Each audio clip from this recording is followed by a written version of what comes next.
GENEVA Reuters The Saudiled coalition fighting in Yemen has given the United Nations permission to resume flights of aid workers to the Houthi-controlled capital on Saturday, but not to dock ships loaded with wheat and medical supplies, a UN spokesman said. The coalition fighting the armed Houthi movement in Yemen said on Wednesday it would allow aid in through the Red Sea ports of Hodeidah and Salif, as well as UN flights to Sanaa, more than 2 weeks after blockading the country.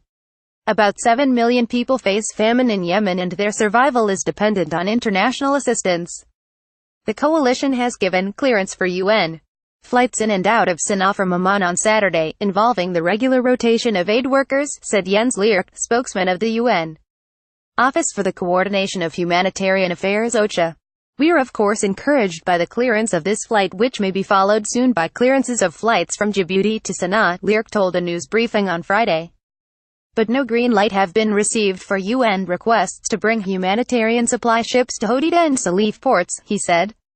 We are particularly talking about one ship which is offshore Hodeidah with wheat from WFP, the UN World Food Programme, and another boat which is waiting in Djibouti with cholera supplies, and that is also destined for Hodeidah, he said.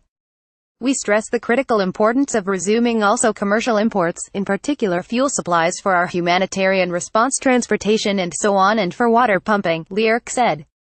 The largest fuel importing companies in Yemen have indicated they will no longer be able to supply the consumer market at the end of this week, OCHA said in a report dated November 23. UNICEF is also waiting to send vaccines, aid sources said. The charity Save the Children said an estimated 20,000 Yemeni children under the age of 5 were joining the ranks of the severely malnourished every month, an average of 27 children every hour.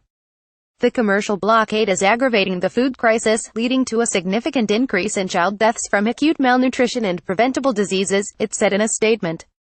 The U.S.-backed coalition closed air, land and sea access on November 6, in a move it said was to stop the flow of arms to the Houthis from Iran.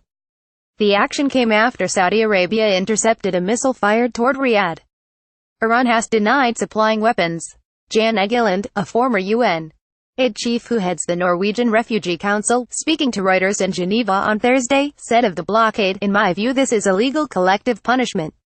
After more than 2 weeks of blockade of these ports, there are various kinds of supplies essential for fighting famine, for fighting cholera and other types of humanitarian threats that millions of people are facing in Yemen today," Leerk said. Reporting and writing by Stephanie Nebehay. Additional reporting by Tom Miles. Editing by Janet Lawrence and Gareth Jones. Source: Standards. The Thomson Reuters Trust Principles.